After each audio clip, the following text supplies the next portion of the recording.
제가 여러분하고 나누고 싶은 말씀이 이미 다 파워포인트, PDF 파일로 보내드린 걸로 알고 있거든요. 그래서 제가 구태여 길게 설명할 필요는 없지만은 그래도 할 수 있는 데까지 하다가 제가 배고프면은 중단하고 빨리 가서 점심 먹고 끝내도록 하죠. 네. 여러분, 쉽게 말하는 게 어려울까요? 어렵게 말하는 게 쉬울까요? 간단하게 하는 게 쉬울까요? 길게 하는 게 쉬울까요? 제가 능력이 없어가지고 쉽게 해야 되는데 때로는 어렵게 하고, 능력이 부족해서 짧게 해도 다 끝내야 되는데 그 실력이 안 돼가지고 조금 길어지더라도 용서해 주세요. 네, 오늘 아까 성경 말씀을 읽었기 때문에 그냥 넘어가고, 이 내용을 중심으로 해서 첫째, 예수님이 우리에게 아주 간단하게 너무너무 아주 쉽게 보여주신 하나님은 어떠한 분인가 우리 한번 생각해 보겠어요. 여러분, 예수님은 하나님을 아버지에다가 비유해서 그렇게 그림을 그려주신 거예요. 남성이다, 여성이다 그런 뜻이 아니고 아버지라고 하는 이미지로 일러주셨는데, 여러분, 철학과 신학의 차이가 있거든요. 철학에서는 하나님을 나와 아무 관계가 없는 어떤 절대자, 이렇게 제3자로 부르기 때문에 쉽게 말하면 하나님은 어떤 분이냐, 신은 어떤 존재냐, He 하고 3인칭으로 불러요. 근데 신학에서는, 성경에서는 하나님은 나와 관계를 뗄래야 뗄 수 없는 아버지와 아들, 부모와 자녀처럼 그런 관계이기 때문에 thou, you, 아빠, 엄마 이렇게 제2인칭으로 부를 만큼 이렇게 다르다고 하는 얘기예요. 믿지 않는 사람을 신의 존재, 믿지 않는 사람, 신의 존재를 인정하는데, 믿지 않는 사람들에게 신은 마치 아저씨와 같은 관계라면, 믿는 우리들에게는, 구원받은 하나님의 자녀들에게 하나님은 아버지와 같은 그러한 분이 될 수 있는 거죠. 그런데 문제는 우리 세상의 육신적인 아버지에 대한 그 이미지가 또는 경험이나 기억이 하늘에 계신 Heavenly Father 하고는 너무너무 다르다고 하는데, 여기에 어려움이 있고 문제가 있거든요. 우리 전통적인 한국 아버지의 모습은 어떤가요? 엄, 부, 자, 모. 아버지는 전통적으로 엄하신 분, 말수도 적고, 한번 화를 내셨다 하면 무섭고, 이러한 이미지가 보통 있기 마련이죠. 그래서 가깝기보다는 거리감이 느껴지고요. 친밀하기보다는 두렵고 좀 무서운 존재고요. 인자하고 사랑스럽기보다는 무뚝뚝하고 또 마치 화가 잔뜩 나 있는 분처럼 느껴지기 쉬운 그런 모습이죠. 칭찬이나 격려 대신에 실수나 잘못을 저지를 때마다 야단치고 벌 주시는 그러한 분으로 느껴지고요. 개인에 따라 다를 수는 있지만은 하나님을 우리가 아버지로 생각한다고 하는 것이 그렇게 실감나게 느껴지기 어려운 것이 아마 우리들의 대부분 모습일 거예요. 오하이오주에서 목회했던 데이비드 윌커슨 목사님이 기도하다가 하나님으로부터 음성을 들어요. Go to 뉴욕.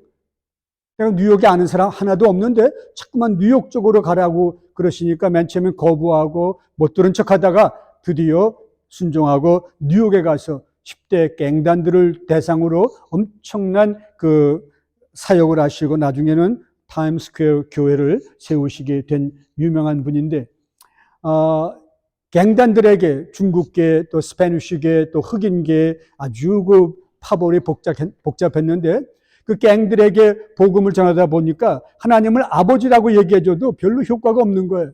또 왜 그런가 봤더니 아버지에 대한 기억, 추억이, 인상이 너무너무 부정적이고 나빴던 거죠. 그래서 뭐라고 했느냐면 하나님은 어머니와 같은 분이란다 하면서 전해주기 시작했더니 달라지더라는 거예요. 왜? 엄마는 내가 거짓말해도 믿어줬었고, 감옥에 갇혔어도 찾아와 주었고, 감옥에서 나온 다음에도 웰컴, 변함없이 사랑해 주었고, 그래서 하나님을 아버지라고 성경에 되어 있지만 아버지에 대한 느낌이 별로 이렇게 분명치 않으면 차라리 엄마라고 생각하라, 이런 얘기예요.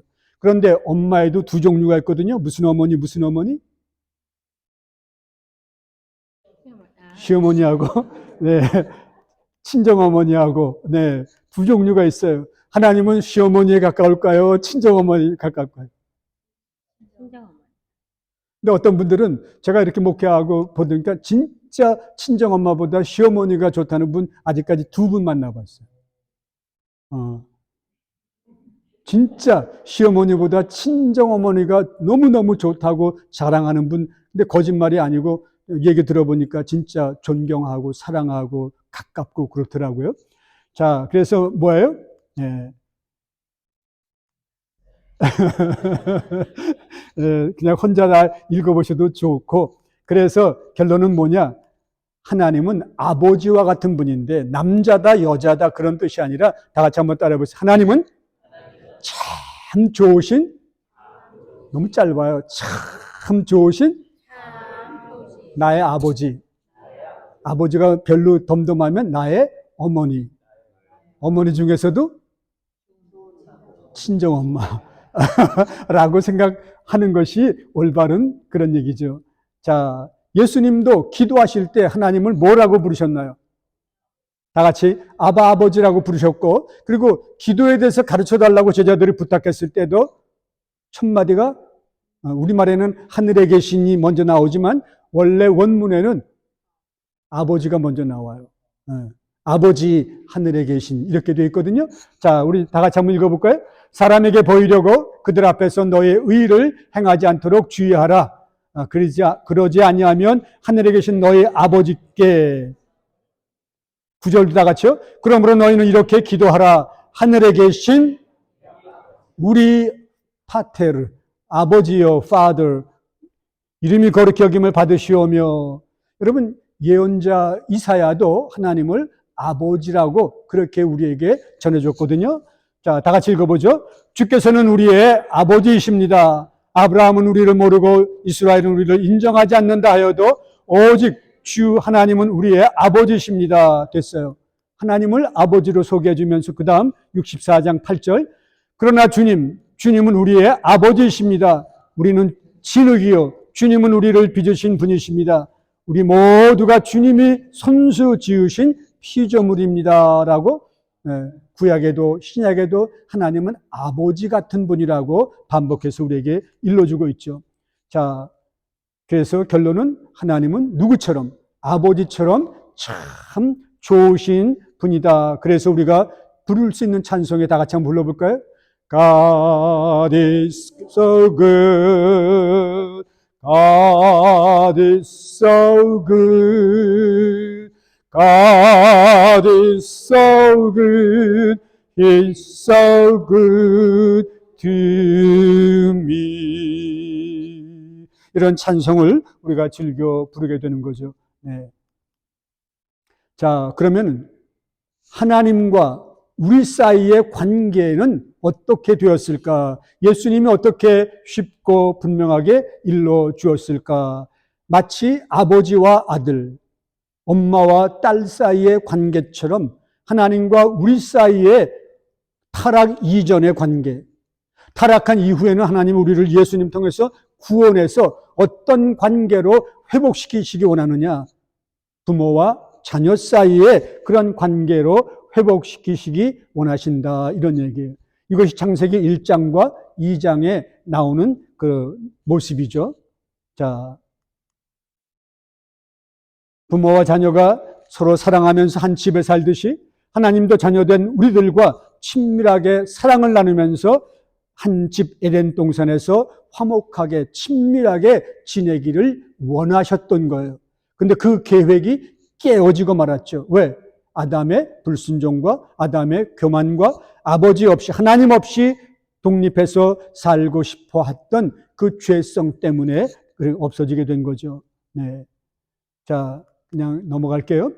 하나님을 믿는 사람이든 믿지 않는 사람이든 자식에게, 예, 아까 어젠가요? 말씀드린 대로 내가 너를 창조한 아비란다 이렇게 말할 수 있는 사람은 이 세상에 아무도 없죠. 내게 아버지 어머니가 계셔도 그분들은 나를 낳아주셨고 키워주신 분이시지 아버지 어머니 스스로가 나를 창조해낸 것은 아니죠. 우리 연세가 많으신 분들 보고 남자분들에게 지금도 원하시면 아들이나 딸을 낳으실 수 있나요? 가지실 수 있나요? 그랬더니 80이 넘으셨는데도 그럼요 그러시더라고요. 근데 한 50쯤 넘으신 한 60 가까이 되신 엄마 여자분들에게 지금도 원하시면 옛날처럼 아들 딸 출산할 수 있나 했더니 안 되죠. 여러분 남자 혼자 내가 80인데 아직도 가능하다고 해서 남자 혼자 아들 딸 낳을 수 있나요? 아니죠. 여러분 하나님이 일정한 기간 동안에만 정해주셨기 때문에 부부 사이를 통해서 자녀를 출산해서 키우게 하신 것이 하나님의 계획이요 섭리죠. 우리에게 능력이 있는 것이 아니잖아요. 내가 너를 창조한 애비야, 내가 너를 창조한 엄마야, 이런 말 감히 못해요. 우리는 창조주 하나님이 내 아버지 어머니를 통해서 만들어주셨고 지어주셨기 때문에, 그리고 어제 새벽에 묵상했나요? 여러분 태어나는 거 내가 선택하는 거 아니잖아요. 남자로 태어날까 여자로 태어날까? 봄이 좋을까 겨울이 좋을까? 첫째가 좋을까 막내가 좋을까? 한국이 좋을까 미국이 좋을까? 그건 내가 선택하는 거 아니잖아요. 누군가가 디자인하고 누군가와 계획을 세워놓고 그 계획에 따라서 우리가 출생했기 때문에 여러분 출생 자체가 미스터리, 신비한 일이죠. 나의 출생 자체 부모의 실수도 아니고 하나님의 계획에 의해서 하나님의 때에 하나님이 정해놓으신 가정에 출생해가지고 한국에서 태어났는데 살기는 태평양 건너서 미국까지 왔고, 이런 모든 걸 생각하면 하나님의 신비, 우리 아버지 되시는 하나님이 나를 아들, 딸, 자녀로 삼으셔서 지금까지 인도해 주신 거죠. 네. 네. 여러분 이스라엘 사람들은 창조한다는 말을 하나님이 주어로 나올 때만 쓴다고 말씀드렸죠. 사람은 창조한다라고 그렇게 흔히 말하지 않아요. 아무리 생명공학이 발달해도 그건 어디까지나 복제한다, 클로닝, 복제한다고 하지 create, 창조한다라고 말하지를 않죠. 그렇기 때문에 하나님은 어떤 분이에요? 아버지와 같은 분. 나는 하나님과 무슨 관계에 있었어요? 하나님의 아들, 하나님의 딸, 부모와 자식 사이의 관계처럼 아주 친밀한 관계였었다. 특별한 관계였었다. 자, 그러면 이제 세 번째, 그 오늘 읽은 비유 속에 죄라고 하는 말은 앞만 봐도 안 나와요. 근데 예수님은 죄를 어떻게 그림으로 그려주셨을까? 죄가 도대체 뭘까? 자, 여기 다 같이 한번 읽어볼까요? 작은 아들이 아버지에게 말하기를 아버지, 재산 가운데서 내게 돌아올 몫을 내게 주십시오 하였다. 그래서 아버지는 살림을 두 아들에게 나누어 주었다. 그 다음 며칠 뒤에 작은 아들은 제 것을 다 챙겨서 먼 지방으로 가서 거기에서 방탕하게 살면서 그 재산을 낭비하였다. 자, 여기까지 예수님 비유의 말씀인데 여기 죄라는 말이 나왔어요? 안 나왔죠. 죄가 뭘까요? 많은 분들이 호랑방탕하게 살았다고 하는 것이 죄라고 생각하는데 틀린 건 아니에요. 그런데 아버지가 물려준 재산을 그냥 웨이스트, 호랑방탕하게 다 써버린 것도 물론 죄지만 아버지의 마음을 가장 아프게 한 것이 있다면 뭘까요? 아버지를 떠나서 그 다음에 어디로 갔어요? 여긴 먼 지방이라고 되어 있는데 원래는 먼 나라, 옛날 성경에는 먼 나라에 갔다고, 여기 먼 지방, far away. 아버지 지긋지긋해서 아버지가 찾아올 수 없는 그런 먼 나라로 아버지로부터 완전히 독립해서 아버지하고 아무 관계없이 살아가는 그 상태가 죄지, 호랑방탕한 것은 죄의 모습, 죄의 심텀, 증상, 죄의 구체적인 열매일 뿐이고, 하나님이 가장 괴로워하고 슬퍼했던 것은 하나님을 떠나서 먼 나라에 가서 하나님하고 아무 관계없이 살아가는 그 상태 자체를 하나님은 죄라고 말씀하시는 거예요. 우리는 자꾸 행동, 나쁜 행동들, 이런 걸 가지고 죄다, 그런 행동을 크게 저지르지 않은 사람은 좀 그래도 괜찮은 선량한 사람이다, 이렇게 얘기하는데 하나님 보실 때는 다 불량품이지 우리끼리 얘기하니까 이 사람은 조금 선량한 사람, 좀 착한 사람, 이 사람은 형편없이 못된 인간. 그건 우리끼리 키재기하는 거죠. 하나님이 보실 때는 마찬가지죠. 자, 그 다음 보세요. 아들의 죄가 방탕한 생활일까요? No. 아버지 재산을 낭비한 거, 그거 이전에 그건 죄의 모습, 죄의 증상일 뿐이고 더 심각한 것은 아버지를 떠나 아버지 없이 완전 독립해서 혼자 살아가는 그 상태가 누구 보기에, 하나님 보시기에 가장 큰 죄라고 하는 거예요. 아버지와 함께 살기 싫었죠. 누가? 둘째 아들이. 그래서 아버지를 떠나간 거죠. 자, 많은 사람들이 죄를 어떻게 생각해요? 거짓말, 도둑질, 간음, 강도, 살인, 살인같이 악하고 불의한 외적인 행동을 주로 죄라고 여기는 거예요. 그렇기 때문에 저런 것이 별로 없는 사람, 가출해 본 경험도 없고 나쁜 짓을 크게 해보지도 못한 그런 사람들은 내가 죄인이다라고 하는 실감이 별로 안 드는 거죠. 네. 그런데 하나님이 보시는 죄는 많이 달라요. 여기 뭐라고 되어 있어요? 죄의 모습, 죄의 증상, 죄의 열매하고 죄의 뿌리는 다른 거죠. 네. 근본적인 죄는 하나님을 하나님으로 믿지 않는 거예요. 예수님을 믿지 않는 거가 죄가 되는 거예요. 하나님이 영으로 지금도 우리 안에 거하시고 우리와 함께 지내기 원하신다고 하는 것을 부인하고 모독하고 따르지 않는 이런 삼위일체 하나님을 부인하는 것, 무시하는 것, 하나님하고 아무 관계없이 살아가는 것이 근본적인 의미의 죄가 되는 거죠. 그래서 근본적인 죄는 외적인 행동이 아니라 뭐라고 되어 있어요?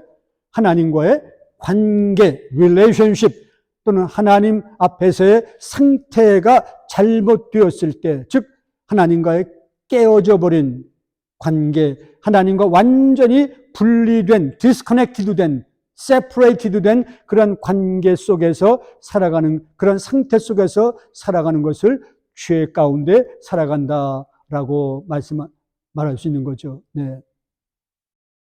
네, 그냥 넘어갈게요. 네.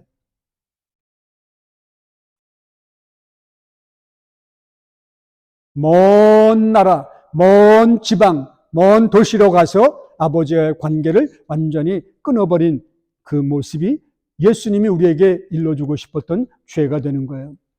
자, 하나님을 하나님으로 믿지 않는 것이 죄다. 하나님 없이 살아가는 것이 죄다라고 할 때 좀 불만인 사람들이 있죠. 뭐 그게 그렇게 큰 죄라고. 나는 교회는 안 다니지만 내가 교회 다니는 친구들을 알고 있는데 그 친구들은 오히려 나보다 더 비난받을 만한 짓을 하는데, 그래, 그 사람들은 하나님을 믿는다고 괜찮고 나는 그 친구들보다 더 선량하게 최선을 다해서 성실하게 살아왔는데 교회 안 다니고 하나님 안 믿는다고 죄이냐? 그건 너무한 거야. 이렇게 비난할 수 있겠지만 여러분, 아비의 입장에서 보면 달라요. 아버지의 입장에서 보면 속을 썩여도 아빠의 고급스러운 새 차를 가지고 나가서 운전을 잘못해서 박아가지고 막 보험료 올려놓고 사고 치는 그 둘째 아들이 그렇게 속을 썩여도 아빠 용서해 주세요. 아빠 잘못했어요. 아빠 이거 좀 도와주세요. 그렇게 이렇게 한 집에서 살아가는 자식이 좋지. 공부도 잘했어요. 하버드 졸업했어요. 아주 좋은 로스쿨 그 회사에 취직을 해서 이렇게 신문에도 날 만큼 유명 인사가 됐는데 아빠가 뭐 나 별로 도와준 거 없었고요. 아빠한테는 야단 맞은 기억밖에 안 나고요. 아빠는 영어도 잘 못했고요. 그러면서 내가 내 능력으로 이렇게 다 성장했다고 자부심을 갖고 크리스마스가 돼도 추수감사절이 돼도 아빠 찾아오지도 않아요. 동부에서 바쁘다고. 여러분, 그런 큰아들하고 속은 썩여도 아빠하고 한 집에 살면서 데디, 아빠 하고서 도와달라고, 아빠 이거 어떻게 쓰면 좋겠냐고, 아빠 용서해달라고 이렇게 사는 두 종류의 아들이 있다면 여러분 어떤 아들이 더 좋으시겠어요? 아빠 돈 축내도 이따금 사고를 저질러도 아빠, 데디, 그주 이렇게 도움을 요청하고 그런 아들, 이 아들이 진짜 아들이지. 여러분 암만 잘났어도 워싱턴 DC 이런 쪽에서 찾아오지도 않고 전화도 안 하고 아빠와 아무 관계도 없이 살아가는 그 아들은 아버지의 입장에서 보면 완전 불효자식이죠. 속을 썩여도 아빠 이렇게 부르는 자식은 불효자라고 안 그러잖아요. 내 아들이라고. 하나님도 똑같은 원리라고 하는 것을 우리가 기억해야죠. 여러분, 그래서 우리가 죄에 대한 생각을 바꿔야 되는 거예요. 행동이 아니라 뭐라고요? 하나님과의 관계라고. 나쁜 죄를 짓는 거 그런 외적인 것이 아니라 하나님 앞에서 어떤 상태에 살아가느냐가 더 중요한 거라고요. 그럼 죄의 결과가 무엇이냐? 하나님 없이 인생을 살다 보니까 여러 가지 죄에 취한 모습들, 불의한 행동들을 하게 되는 거죠. 그래서 이 아버지를 떠나 먼 나라로 갔던 아들을 둘째 아들을 우리 흔히 허랑방탕한 생활을 했기 때문에 우리는 탕자라고 부르죠. 근데 이 탕자라고 하는 말은 잘못된 표현이에요. 아버지는 암만 속썩여도 아들을 넌 방탕한 자식이야 이렇게 생각할까요? 아버지는 절대 아들을 보고 아무리 속썩여도 탕자라고 부르지를 않죠. 그렇기 때문에 여러분, 죄의 결과란 뭔가, 죄의 결과란 뭔가, 여기 보게 되면은, 아까 읽진 않았지만, 나는 여기서 주려 죽는구나. 돼지를 치면서 살다가 돼지 먹는 것들로 먹어봐도 배부름을 못 느끼고 나는 여기서 이렇게 살다가 죽을 수밖에 없구나. 라고 했는데 그것은 마치 죽음에 대한 두려움이죠. 젊었을 때, 건강했을 때, 잘 나갔을 때, 돈이 많았을 때 하나님 별로 필요한 줄 몰랐어요. 그런데 여러분, 내 인생이 점점 끝을 향해서 죽음 쪽으로 가까이 가다 보니까 돈도 어떤 명예도 어떤 능력도 별로 그렇게 중요하게 느껴지지 않고 죽음 이후에 대해서 오히려 많이 생각하게 되고 방황하게 되고 그러는 거죠. 여기 나오는 아버지의 재산, 아버지로부터 물려받은 재산, 단순히 돈만이 아니라 우리가 보게 되면 뭘 받았을까요? 하나님이, 거기 나오는 아버지가 하나님이고 둘째 아들이 우리라고 한다면, 아버지로부터 물려받은 재산, 우리식으로 말하면 우리의 인생, 라이프라고 말할 수가 있겠죠. 여러분, 생명, 이것이 하나님이 우리에게 주신 재산과 같은 것인데, 영국의 레슬리 웨더헤드라고 하는 신학자가 재미있는 표현을 했더라고요. 사람의 평균 수명을 70으로 정해놓고 70년을 아침 7시서부터 밤 11시까지 이렇게 비교해서 한번 계산을 해봤어요. 그랬더니 20살이라고 한다면 지금 오전 11시 34분을 사는 거래요. 그런데 여기 계신 대부분의 부모님들은 벌써 45살 이상 되셨다라고 생각했을 경우 적어도 50살이 되면 오후 몇 시예요? 6시예요. 내가 60세가 되면 밤 8시 42분을 살고 있는 거고요. 70이 넘었으면 10시 뉴스도 다 끝나고 뉴스 해설도 다 끝나고 11시 자야 될 시간이죠. 여러분, 이거 우리의 인생 70년, 80년 또는 100년 인생을 이렇게 길게 생각하는데 이걸 하루의 시간으로 따져보게 되면 내 시간도 참 짧은 거예요. 우리 김원식 권사님 지금 몇 시예요? 6시 좀 넘었죠? 네. 우리 장로님 보시기에는 아직도 6시는 넉넉한 시간이라고 생각되시겠죠? 네. 여러분, 정말 아들이 아버지로부터 받은 재산이 뭐예요?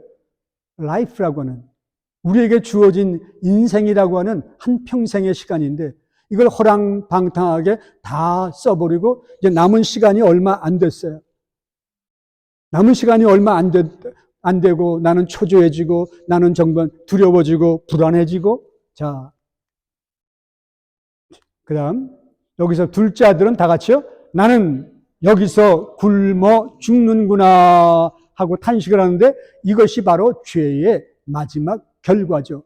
근데 죄의 삭슨, 죄의 마지막 결과는 뭐라고 일러주고 있느냐 하면 사망, 죽음이라고 되어 있죠. 로마서 6장 23절 다 같이 읽어볼까요? 죄의 삭은 사망이요. 이렇게 되어 있잖아요. 죄에 하나님 없이 인생을 살게 되면 뭐예요? 죽는다 이런 얘기예요. 아니, 그건 유치한 얘기죠. 하나님 믿는 사람도 죽잖아요. 맞아요. 하나님 믿는 사람도 죽고 하나님 안 믿는 사람도 죽는데 하나님을 믿고 구원받은 사람의 죽음은 몸만 죽는 거지 영과 혼은 장소를 옮기는 거예요. 근데 하나님을 안 믿는 사람은 영은 이미 죽어 있고 육신의 몸은 잠시 후에 죽게 되어 있고 그 다음 죽음 이후에는 두 번째 죽음이라고 해서 지옥에서 영원히 고통당하는 영원한 사망이 있게 되기 때문에 완전히 다른 거죠. 자, 그 다음 보세요. 여기 지난번에도 언제 한번 제가 부흥하면서 잠깐 말씀드렸는데 우리는 죽음을 하나로 생각하는데 죽음에는 세 종류가 있다고 하는 거예요. 첫째는 무슨 죽음이에요? 영적인 죽음이라고 하는 것이 있고요. 둘째는 자연적인 육체적인 죽음이 있고요. 세 번째는 영원한 죽음이라고 하는 것이 있어요. 여러분 제가 여기 지금 뭐 실감나게 보여드리기가 그런데 이 마이크를 제가 배터리를 빼내게 되면 이 마이크는 죽은 마이크가 돼요. 암만 가까이 해도 소리가 안 들리죠. 근데 여기다가 뭘 집어넣으면 배터리를 집어넣게 되면 이 마이크는 엄청난 소리를 낼 수가 있는 거죠. 배터리가 없는, 배터리와 연결되지 않고 전기와 연결되지 않은 이 마이크는 영적으로 말하면 죽은 마이크예요. 마이크 자체는 불량품이 아니라 정상품이지만 파워하고 연결이 안 됐기 때문에 암만 붙들어도 소리가 안 나기 때문에 영적으로는 죽은 마이크다라고 말할 수가 있는 거죠. 사람도 똑같거든요. 생명의 근원 되시는 하나님과 연결되게 되면 육체적인 생명뿐만 아니라 영적인 생명이 그 안에 시작되는 거예요. 자, 나중에 보고요. 그러면은 지금 읽었던 그 비유 가운데 회개라는 말 한마디도 안 나와 있지만은 우리 성경에서 한번 회개가 어떻게 그림처럼 그려져 있는지 다 같이 읽어보겠습니다. 그제서야 그는 제 정신이 들어서 이렇게 말하였다. 내 아버지의 그 많은 품꾼들에게는 먹을 것이 남아도는데 나는 여기서 굶어 죽는구나. 내가 일어나 아버지에게 돌아가서 이렇게 말씀드려야 하겠다. 아버지, 내가 하늘과 아버지 앞에 죄를 지었습니다. 나는 더 이상 아버지의 아들이라고 불릴 자격이 없으니 나를 품꾼으로 삼아 주십시오. 그는 일어나서 아버지에게로 갔다. 됐어요. 여기까지 회개가 뭔지 대강 짐작이 됐어요? 회개라는 말 분명히 안 나왔어요. 그런데 예수님은 이 비유 속에서 회개를 세 단계로 그려주신 거예요. 첫째는 우리 옛날 성경에는 둘째 아들이 굶주려 죽는구나 이렇게 하면서 제 정신이 들었다. He came to himself 이렇게 되어 있는데 우리 성경에는 쉽게 번역한 성경에는 스스로 돌이켰다. 완전히 turn around 했다. 방향도 바꾸고 자세와 태도도 바꾸고 스스로 돌이켰다. 이것이 회개의 첫 번째 단계예요. 네. 두 번째 단계는 내가 죄를 지었다라고 자신의 죄를 깨닫기 시작하죠. 인정하죠. 그리고 뉘우치고요. 그리고 용서를 구하고 세 번째는 일어나 아버지께 돌아가니라. 아버지께로 그냥 인정하고 후회하고 그것만이 아니라 하나님 아버지께 나아가는 것. 쉽게 말하면 회개란 최선을 다해서 살았어요. 성실했어요. 윤리도덕적으로 별 흠이 없었어요. 그러나 하나님 없이 살던 내가 나에게 생명을 주신 분이 하나님이요. 내가 죽음 이후에 정말 하나님의 나라에 가야 된다고 하는 사실을 깨닫고 하나님께 내 인생을 완전히 맡기기 위해서 turn around 하는 것.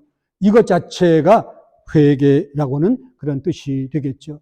아버지의 집으로 돌아가는 것처럼 하나님 아버지께 돌아가는 것, 이것이 회개의 모습이라고 말할 수가 있겠어요. 그렇기 때문에 회개란 운전 용어 가운데 바로 유턴과 같다라고 말할 수 있고요. 네. 여러분, 회개하고 후회는 비슷해 보이지만 다른 거거든요.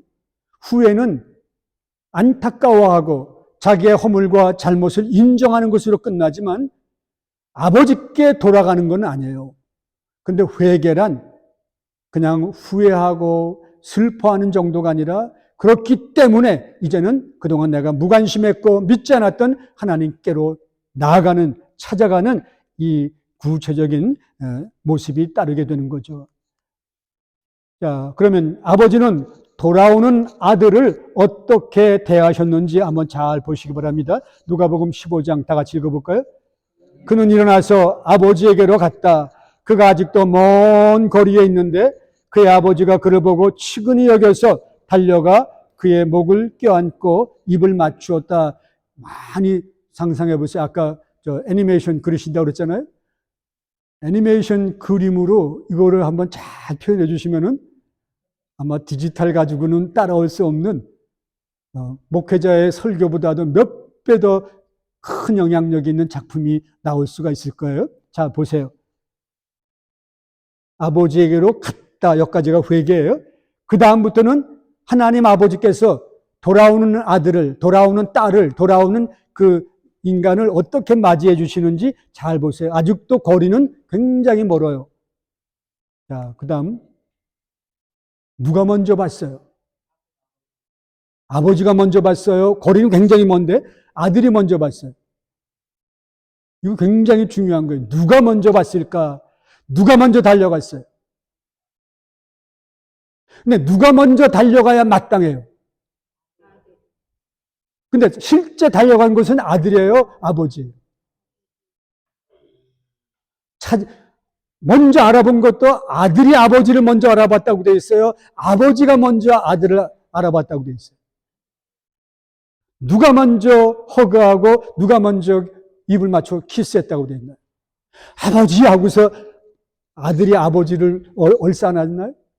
아니면 아버지가 아들을 끌어안고 막 얼굴을 비비면서 돌아온 아들을 웰컴 웰컴 웰컴 해줬다는 얘기인가요?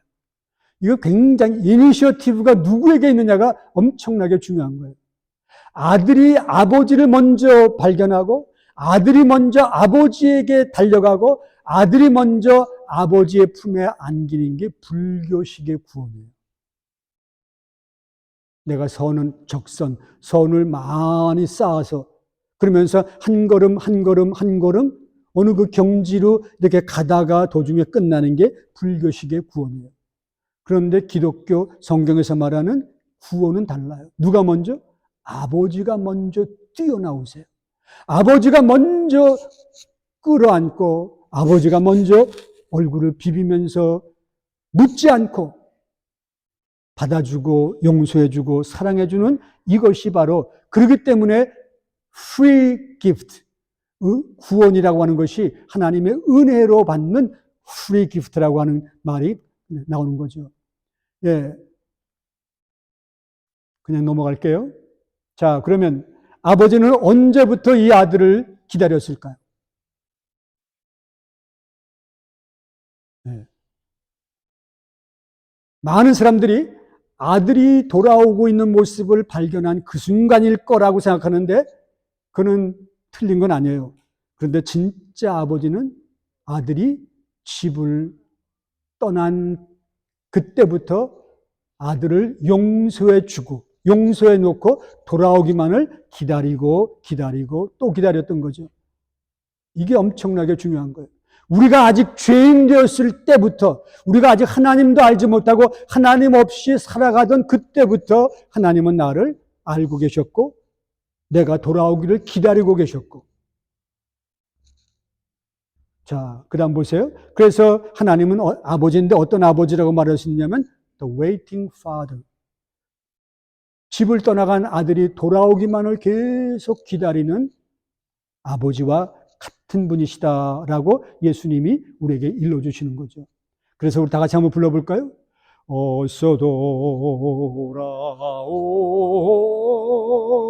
어서 돌아마노 우리 주는 날마다 기다리신다오.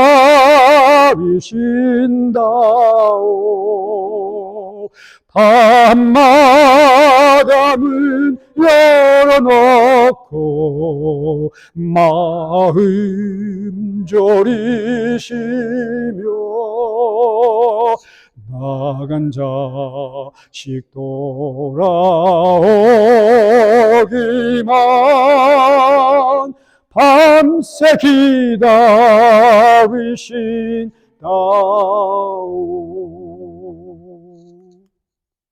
네.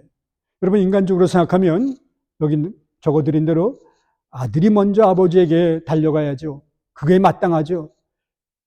아버지의 자존심, 아버지의 권위, 아버지의 체면도 있잖아요. 아들 혼나고 벌 주고 다시는 그런 짓 안 하겠다고 하는 다짐을 받고 용서해줘도 괜찮잖아요. 그런데 아버지는 일절 그런 거 따지지 않고 약속받지 않고 안아주고 얼굴을 비벼주고, 자, 그래서 이것을 하나님의 은혜라고 부르는 거예요. 나는 하나님 찾지도 않았고 하나님 인정하지도 않았는데 하나님은 먼저 나를 사랑하고 계셔서 예수님이 십자가에서 죽으심으로 내가 용서받을 수 있는 길을 완성해 놓으셨기 때문에 이러한 모든 것들을 가리켜서 은혜는 은혜인데 나보다 먼저 내가 출생하기도 전에 있었던 은혜다. 그래서 선제적 은혜라고도 딱딱하게 불러요.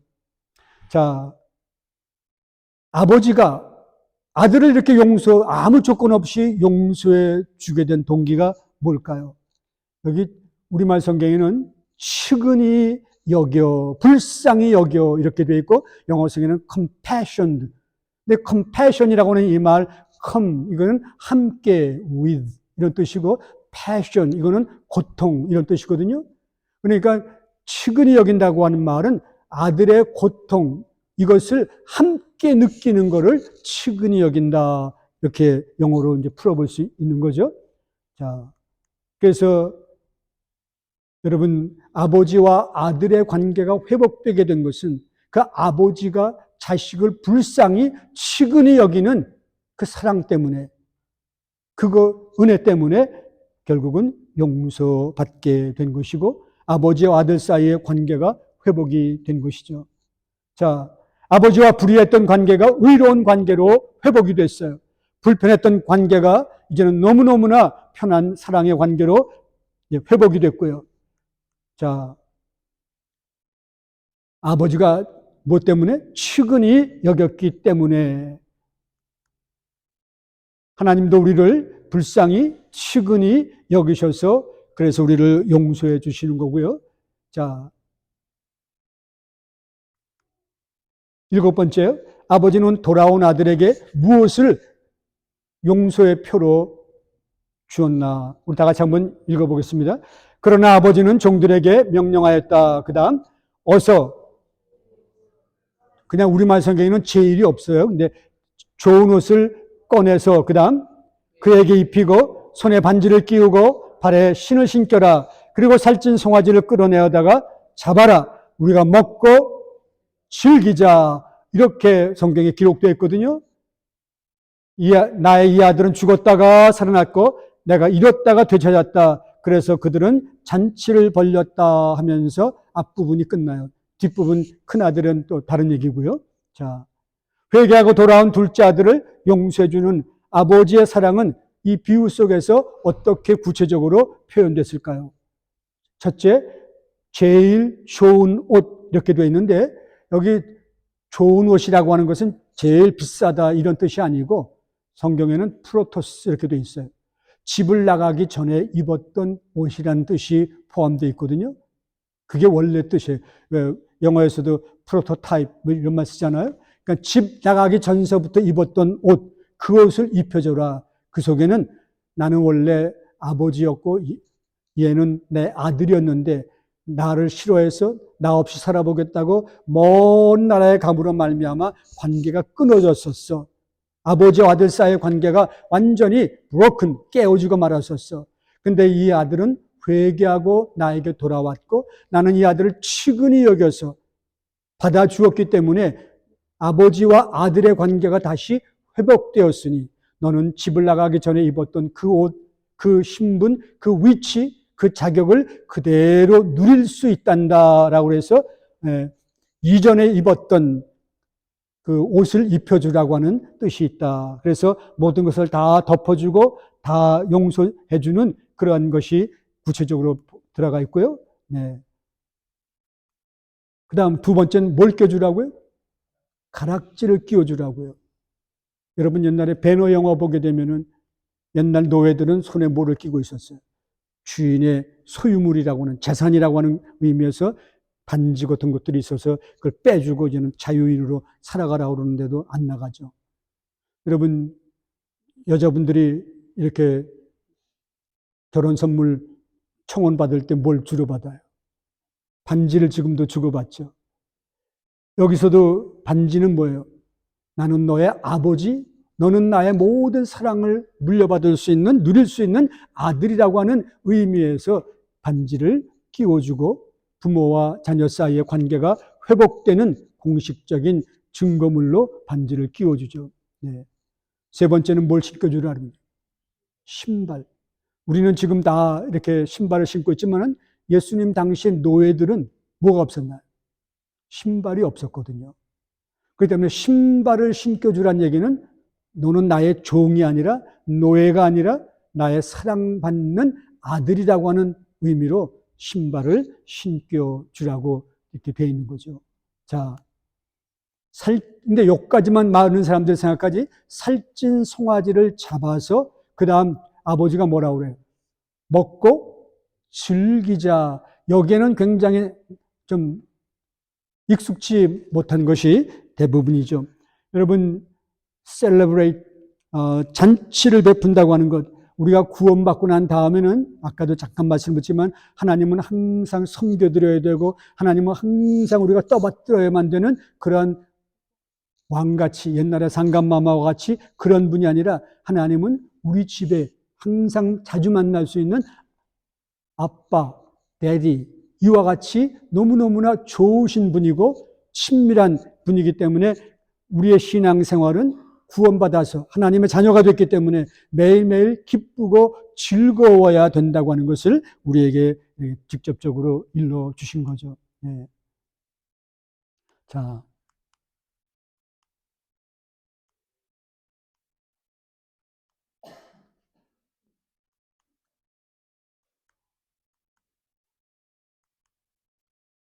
자, 이 비유 속에 나오는 아들은 언제 아버지로부터 용서받은 건가요? 먼 나라에서 돌아와서 아버지의 품 안에 안기는 순간 용서받았죠. 그러면 아버지는 언제부터 용서해 주신 건가요? 아까 말씀드린 대로 집을 떠나간 순간부터 용서해 놓고 돌아오기만을 계속 기다리고 기다리셨다. 자,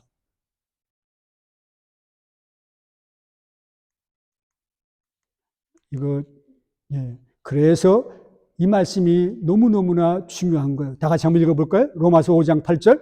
우리가 아직 죄인 되었을 때에 그리스도께서 우리를 위하여 죽으심으로 하나님께서 우리에 대한 자기의 사랑을 확증하셨느니라. 하나님이 우리를 얼마나 사랑하시는지 demonstrate, 확실하게 보여주셨는데 그게 뭐냐? 우리가 태어나기도 전, 우리 조상들도 나도 하나님을 찾지도 않고 하나님을 믿지도 않았던 그 훨씬 이전에 하나님이 아들 예수님을 보내서 내 죄값을 대신해서 십자가에서 다 지불하게 하셨던 그것이 내가 너를 사랑한단다. 내가 너를 용서해 주기 원한단다. 라고 하는 하나님의 사랑의 데몬스트레이션이었다. 라고 바울이 말하는 거죠. 자, 그래서 많은 사람들이 이 비유를 탕자의 비유라고 부르는데 사실은 잘못된 제목이고 원래 제목은 여기 나오는 주인공이 방탕한 아들이 아니라 그 아들을 기다리고 용서해주는 아버지이기 때문에 그래서 그 신학자였던 그 틸리케라고 하는 분은 기다리시는 아버지의 비유라고 제목을 바꿔서 그렇게 설교한 적이 있어요. 자, 결론이 뭐예요? 하나님은 어떤 분? 아버지와 같은 분. 근데 예수님이 더 그림처럼 이제 애니메이션 그리실 때 한번 참고해 보세요.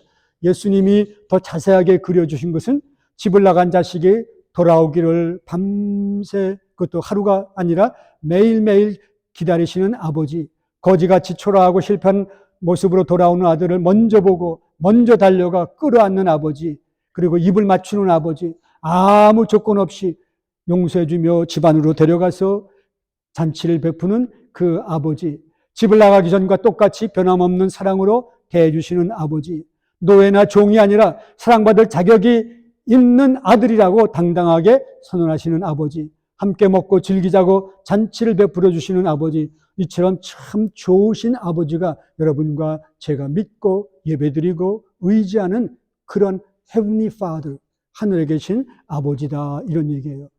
예, 아버지가 자식을 사랑하는 것처럼 하나님 나를 뭐한다? 좋아하신다. 나를 사랑하신다. 내가 잘 되기를 원하신다.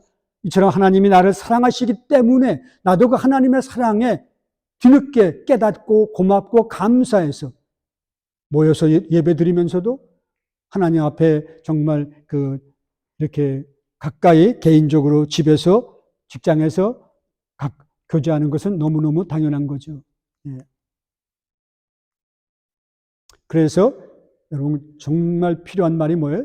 요한복음 3장 16절 다 같이요?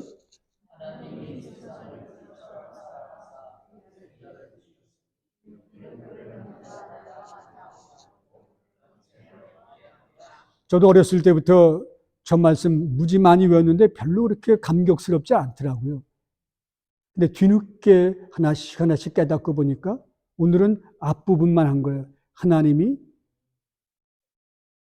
세상에 있는 모든 사람들을, 이런 뜻이에요.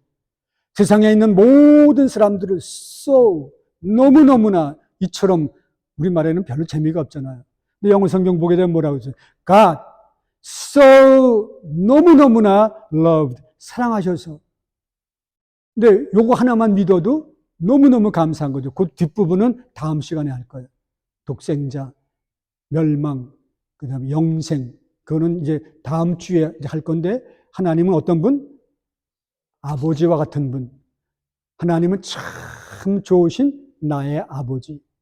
나를 사랑하시고, 내가 잘 되기를 원하시고, 나에게 귀한 것을 선물로 아낌없이 주시는 그러한 분이신데, 여러분 이것을 뒤늦게 깨닫고 하나님의 사랑을, 아버지의 사랑을 전해준 그 베리 아담스라고 하는 그런 분이 있어요.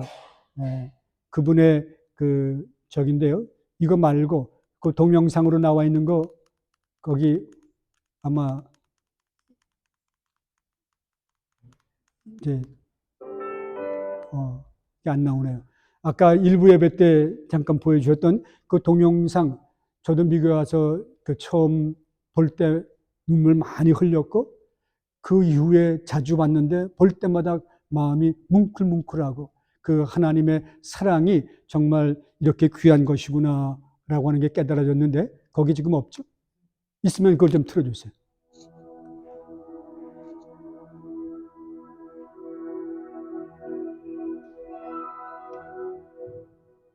The words you are about to experience are true. They will change your life if you let them. For they come from the very heart of God. He loves you, and He is the Father you have been looking for all your life. This is His love letter to you.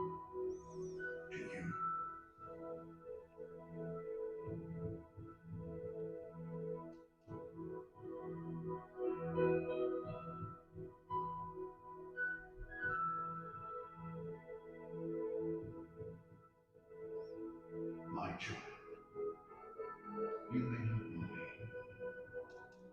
but I know everything about you. I know when you sit down and when you rise up. I am familiar with all your ways. Even the very hairs on your head.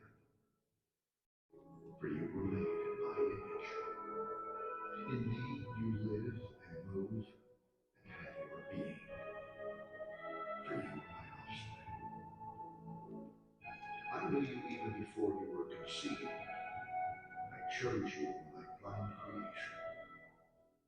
not a mistake. For all your days are written in my book. I determined the exact time of your birth and where you would live. You are fearfully and wonderfully made. I knit you together in your mother's womb and brought you forth on the day you were born. I have been misrepresented by those who don't know me. I am not distant and angry, but am the complete expression of love. And it is my desire to lavish my love on you, simply because you are my child, and I am your father. I offer you more than your earthly father ever could, for I am the perfect father. Every good gift that you receive comes from my hand, for I am your provider and I meet all your needs. My plan for your future has always been filled with hope, because I love you with everlasting love. My thoughts toward you are countless as the sand on the seashore, and I rejoice over you with singing. I will never stop doing good to you, for you are my treasured possession. I desire to establish you with all my heart and all my soul, and I want to show you great and marvelous things. If you seek me with all your heart, you will find me. Delight in me, and I will give you the desires of your heart, for it is I who gave you those desires. I am able to do more for you than you could possibly imagine, for I am your greatest encourager. I am also the Father who comforts you in all your troubles. When you are broken-hearted, I am close to you. As a shepherd carries a lamb, I have carried you close to my heart. One day, I will wipe away every tear from your eyes, and I'll take away all the pain you have suffered on this earth. I am your Father, and I love you even as I love my Son Jesus. For in Jesus my love for you is revealed. He is the exact representation of my being. He came to demonstrate that I am for you, not against you, and to tell you that I am not counting your sins.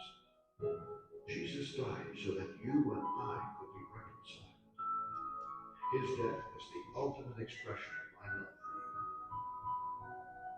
I gave up everything I love that I might gain your love.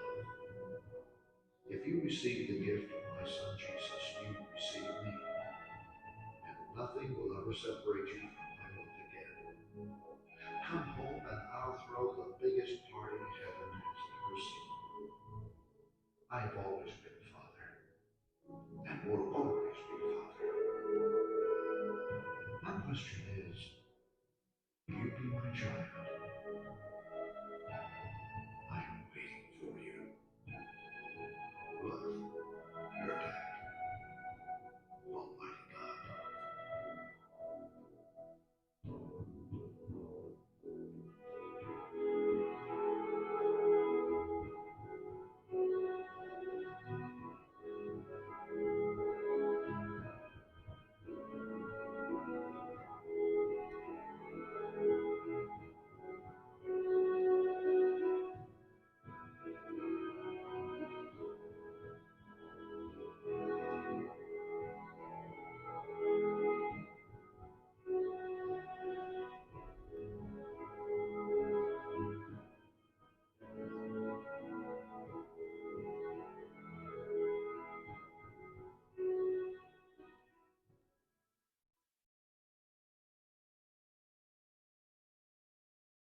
이 결론이 뭐예요?